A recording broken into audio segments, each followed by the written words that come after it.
Dizem os anciãos que, quando Davi repousava a harpa no colo e vigiava o silêncio das colinas de Judá, o vento levava sua oração como quem conduz um fogo manso pela noite. O Salmo 13 nasce desse cenário antigo, um jovem rei ainda fugitivo, cercado de ameaças, perguntando ao céu quanto tempo a escuridão duraria. De acordo com a memória de Israel, era a época em que a poeira do deserto cobria os pés dos que corriam de caverna em caverna, e as canções precisavam ter a força de um abrigo. Davi, com a quínor nas mãos, transformava o medo em palavra, e a palavra em liturgia. A corte celestial o ouvia, e, mais tarde, o templo também ouviria. Levitas afinariam suas vozes à sua história, e o povo aprenderia com ele que o coração humano, quando exposto diante de Deus, encontra linguagem para atravessar a noite. No Salmo 13, contudo, há um segredo que às vezes passa despercebido.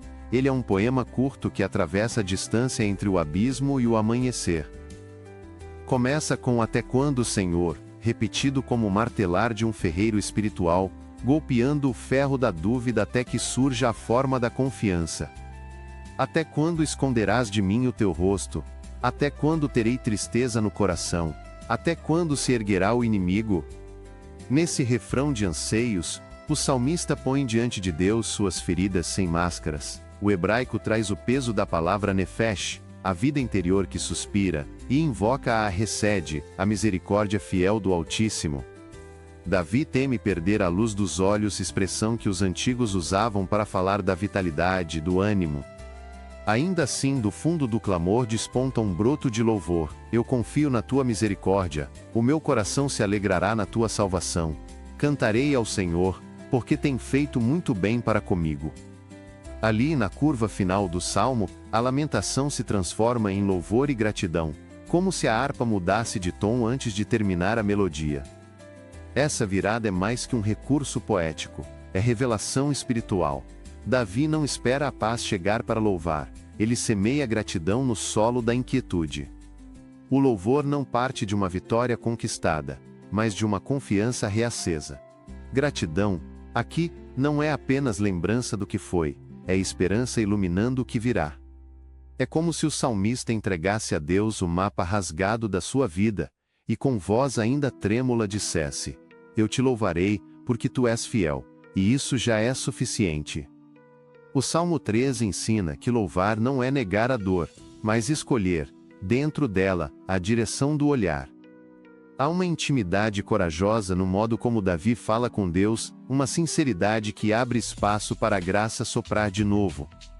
Quando trazemos essa poesia antiga hoje, percebemos como ela continua a sussurrar sentido. No quarto silencioso de quem perdeu o sono, no corredor de hospital, na mesa de trabalho onde a alma se sente oca, as palavras de Davi tornam-se respiração. Até quando? Permanece sendo oração válida, e Deus não se ofende com ela. Antes, acolhe o coração cansado, convida-o a lembrar da Hesed que já o sustentou tantas vezes, e chama-o a cantar o pouco de luz que ainda existe. Em um mundo saturado de promessas instantâneas e ruídos digitais, o Salmo 13 oferece outro ritmo, o da confiança que amadurece, o da gratidão que se torna disciplina. Podemos, como Davi, erguer um cântico ainda no meio da tempestade, e esse cântico refaz a alma por dentro, como quem acende um lampião para atravessar o vale. Há um diálogo invisível entre o Salmo 13 e outros cânticos da mesma coletânea sagrada. O Salmo 22, por exemplo, mergulha num abandono mais profundo, uma noite longa que prenuncia a redenção. Nele também ecoa o "Por que me desamparaste?", que revela a coragem de trazer a dor à presença divina. O Salmo 23, por sua vez, estende a confiança ao ponto da serenidade. O pastor guia, o vale escuro não impede o banquete. O Salmo 51 nos chama ao arrependimento, ao quebrantamento que remove as escamas da alma. O 136 repete como refrão de vento e mar: porque a sua misericórdia dura para sempre, ensinando que a gratidão tem cadência. E o 150 explode em instrumentos: tudo que respira louvando. O 13, pequeno e firme, ocupa um lugar de ponte entre a noite e a aurora. Nele, a pergunta não é censurada, ela é acolhida e depois é conduzida ao louvor. É assim que Davi, com poucas linhas, nos ensina a arte de começar na ruína e terminar em gratidão.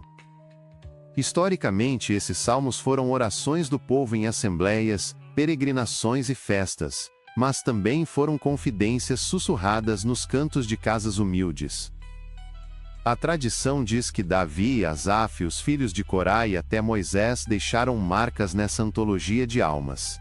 Porém, o que os torna perenes não é a assinatura famosa, e sim a verdade do encontro entre o humano e o divino. O Salmo 13 é fiel a essa arte. Oferece ao crente um caminho breve e inteiro, onde a dor tem lugar, a súplica tem voz, a confiança tem fôlego, e o louvor tem destino. O cantarei ao Senhor surge como ato de fé, não é resultado de um cálculo emocional, é resposta à fidelidade de Deus. Gratidão e louvor, portanto, deixam de ser etiqueta religiosa e se tornam alavancas de cura. Contemplar o Salmo 13 hoje é aprender a agradecer antes e depois. Antes pelo que Deus é, depois pelo que Deus fez. A gratidão reacende memórias, pequenas libertações, encontros inesperados, o pão repartido, a palavra que chegou na hora certa. O louvor dá nome a essas dádivas e as devolve à fonte. Aos que caminham cansados, Davi recomenda um rito simples: falar com Deus como quem depõe um peso, e cantar, ainda que baixo, como quem chama o amanhecer. É assim que a oração se faz morada, e a morada se faz paz. Eu termino como quem volta de uma peregrinação breve e necessária, com o coração aquietado pela lembrança de que a misericórdia de Deus sustenta a travessia. Que o Salmo 13 nos ensine a permanecer, a confiar e a cantar. Que o louvor seja nossa respiração, e a gratidão, nossa língua cotidiana. E que, nesse movimento, encontremos a paz interior que nasce da fé, leve, silenciosa e firme como o primeiro clarão do dia.